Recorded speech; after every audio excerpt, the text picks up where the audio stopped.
یہ یوم افطار جس کو عید الفطر کہا جاتا ہے، یہ سجدہ شکر ہے اللہ کے حضور کے مالک تو نے ہمیں ہدایت عطا کی، تو نے ہمیں توفیق عطا کی، اور تیری توفیق کے بغیر سخت گرمی کے یہ روزے ہم نہ رکھ پاتے، تیری توفیق کے بغیر فاقے نہ کاٹ پاتے۔ یہ تیرے ہی کرم سے، تیری ہی دی ہوئی توفیق سے ہمیں صبر نصیب ہوا۔ الصوم نصف الصبر، روزہ آدھا صبر ہے۔ تو جس نے توفیق دی، اب اسی کا شکریہ ادا کرنے کے لیے ہم کھلے میدان میں، ہم مرکز میں، ہم مسجد میں، ہم مختلف جگہوں پہ جمع ہوتے ہیں اور جمع ہو کے اس بات کا اعلان کرتے ہیں، مالک میری توفیق بھی تیرے کرم کا صدقہ یہ قدم اٹھتے نہیں اٹھائے جاتے ہیں۔ تو نے توفیق دی تو روزے رکھے گئے، تو نے توفیق دی تو گنتی کے دن پورے ہوئے، تو نے توفیق دی تو مالک تیرے ہی حضور حاضر ہوئے، اور یہ تیرا ہی کرم ہے اور تیری ہی کرم نوازیوں کے رنگ ہیں۔ حضرت معاذ بن جبل رضی اللہ تعالیٰ عنہ فرماتے ہیں کہ ایک دن حضور نے میرا ہاتھ پکڑا اور ہاتھ پکڑ کے فرمایا، اے معاذ واللہ انی لأحبک، اللہ کی قسم میں تجھ سے پیار کرتا ہوں۔ پھر دوبارہ فرمایا، واللہ انی لأحبک، اے معاذ میں اللہ کی قسم تم سے پیار کرتا ہوں۔ اور اس پیار کی وجہ سے حضور نے حضرت معاذ بن جبل کو بتایا کیا، میں تجھ کو وصیت کرتا ہوں کہ ہر نماز کے بعد ان کلموں کو جو میں تمہیں بتا رہا ہوں ان کو ترک نہیں کرنا، اس کو بھولنا نہیں ہے، اس کو چھوڑنا نہیں ہے۔ اور وہ کیا؟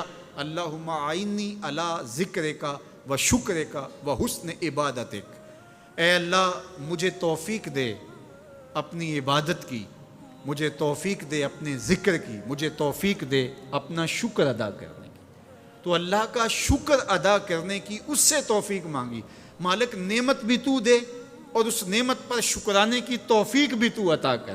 اور اللہ فرماتے ہیں میری دی ہوئی نعمت پر میرا جب تم شکر ادا کرو گے میری دی ہوئی توفیق کے ساتھ، تو میں تم سے عہد کرتا ہوں لئن شکرتم لازیدنکم، میں تمہیں اور زیادہ عطا کروں گا۔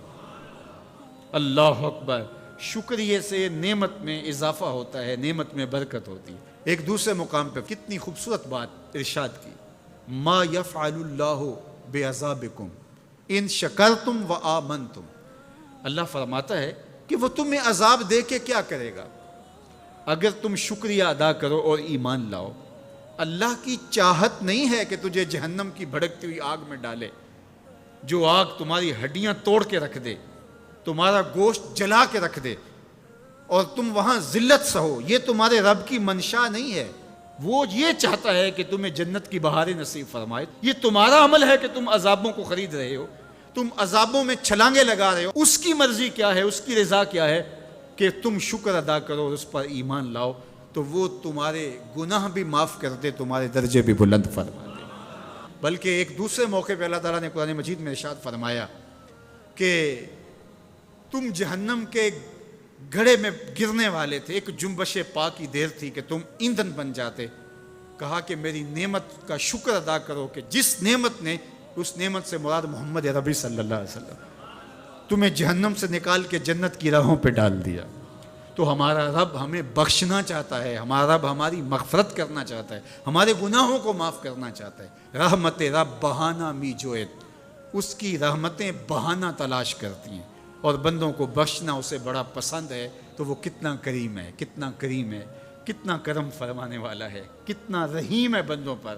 جب بندے عیدگاہ کی طرف آ رہے ہوتے ہیں اور چیخ چیخ کے کہہ رہے ہوتے ہیں اللہ اکبر اللہ اکبر لا الہ الا اللہ واللہ اکبر اللہ اکبر وللہ الحمد اللہ اکبر لا الہ الا اللہ واللہ اکبر اللہ اکبر وللہ الحمد اللہ اکبر لا الہ الا اللہ واللہ اکبر اللہ اکبر وللہ الحمد۔ تو اللہ فرشتوں سے فرماتا ہے کہ کیا مزدوری دی جائے اس مزدور کو جو کام پورا کرے؟